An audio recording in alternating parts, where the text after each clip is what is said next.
All right, I'm in the bath, so y'all gonna have to bear with me, and I gotta get my toes done, so don't mind that. But I just want to give my take on the Nicki Minaj and Megan Thee Stallion so-called beef. Okay, my take is this because I feel like a lot of people are missing the point that Meg was trying to make.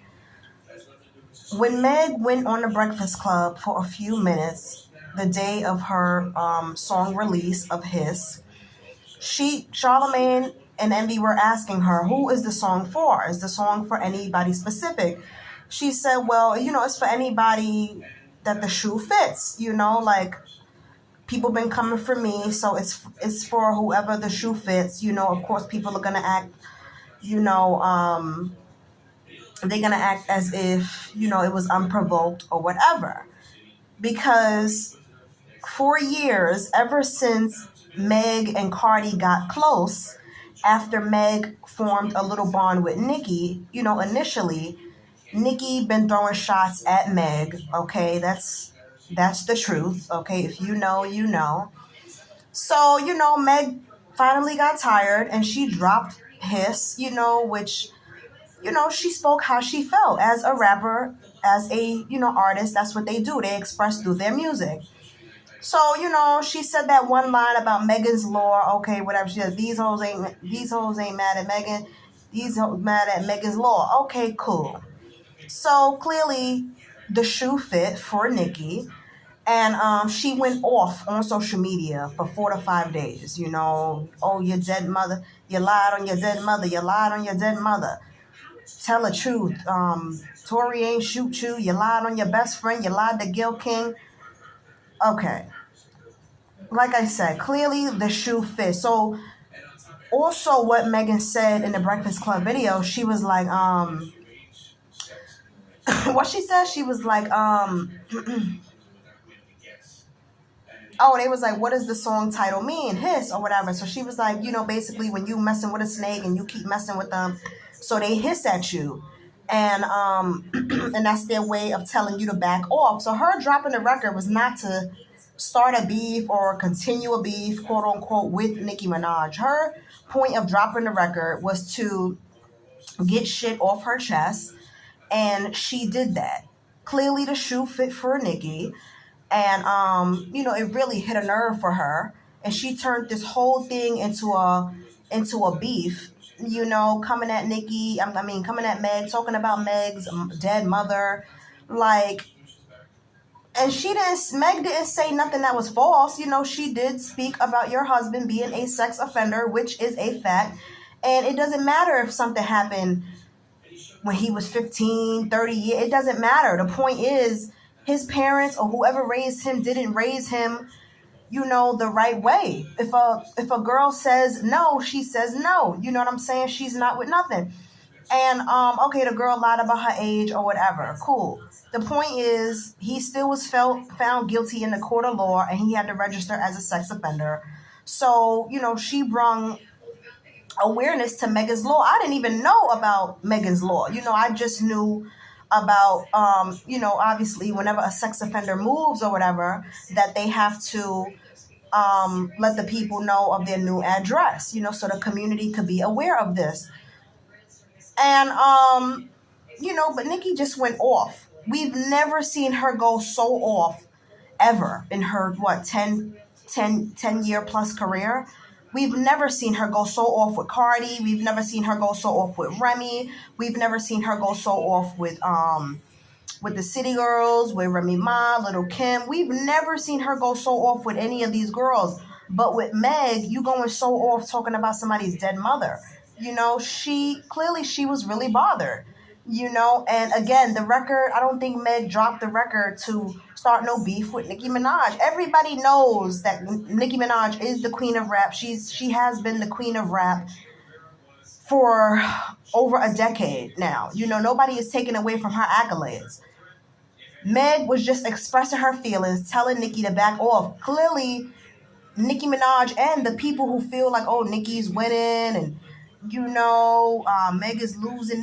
Meg still ain't responding. She ain't saying nothing. Meg never dropped the song to be going back and forth with a bitch on the internet. I don't think that was her intention, you know? She said what the intention was, to tell people to back off that's been coming for her, and of course people are gonna act like shit is unprovoked. Nicki been taking shots at Meg for years, ever since Meg befriended Cardi. Come on now, stop it. And then you talking about Nicki talking about, oh, she was looking at your husband and she was also trying to make you take shots when you told her you trying to get pregnant. Girl, you bringing up all this irrelevant ass stuff. The point is you're pressed of one line in a song that Meg dropped. So you dropped Bigfoot, which, by the way, I haven't heard it. I've heard little clips and snippets on Instagram or whatever. But from what I'm hearing, the song is whack. She's just she basically turned all her tweets into a song, and of course the Barb's is going to make it number one because that's what they do. She has a cult fan base, her and Beyonce. But it's like, I just, people just need to stop saying that Meg is losing and, Meg still is not saying anything.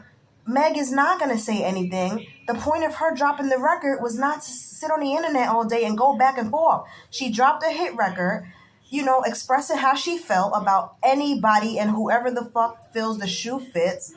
And she went back to living her life. That's it. Nicki Minaj is the one who's been on the internet for 4 to 5 days now, press, talk about, all your albums go number one, talk about all her accolades and all of this, talk about Meg got three Grammys and you can't rap on beat, like, girls, you trying to say every little thing that you could say about her, calling her a hoe, this and that. Like, girl, the point, just admit it. Just admit it. As a 40, what is she, 41? And I'm not age shaming, age, to be able to age gracefully is a beautiful thing, as a woman. But the fact that she is Megan Thee Stallion's elder, and you can't even just congratulate her, like, girl, I don't fuck with you like that, but that bar was real clever, and y'all could have, like, had a little key, you know what I'm saying, behind the scenes or publicly. But instead, you let her get your panties all in a bunch.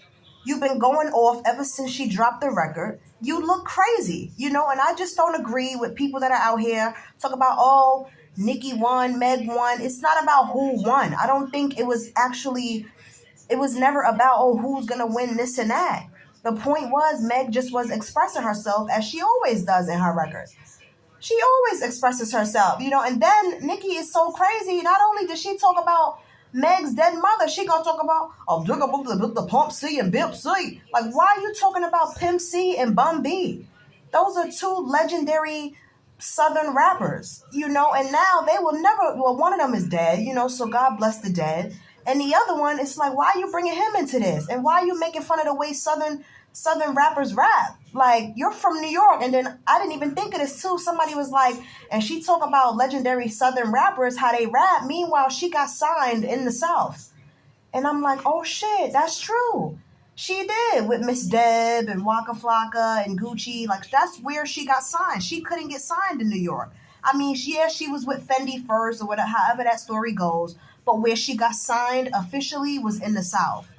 So I just think it was never a competition to begin with. Meg was just expressing how she felt, which made Nicki feel so fucking hot. She got so hot. We've never seen her get this hot over any other female rapper, dropping a song or whatever, allegedly being about her. So that's my take. Let me get back to my bath. Bye.